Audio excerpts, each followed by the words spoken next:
Let's talk about usability testing, the fun and exciting part of the design process.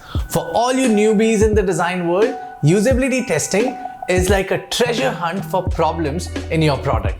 And when you find those problems, you get to fix them and make your product even better for your users. So how do you get started with usability testing? First, you need to plan the adventure. You set your goals, figure out who your test subjects will be, and gather all the necessary gear.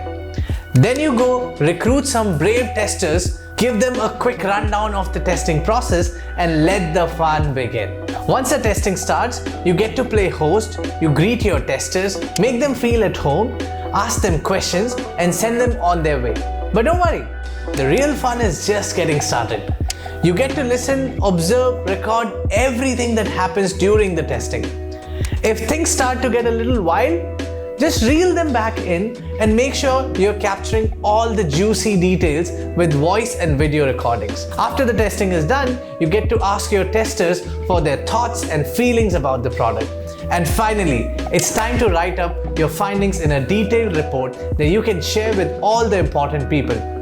And don't forget, archive everything so you can go back and relive the excitement anytime you want. So there you have it, folks. Usability testing, the thrill of the hunt for the perfect user experience. I hope this was helpful. Don't forget to visit our website at void.com. This is San. You are watching UX Tips at Void. See you in the next video.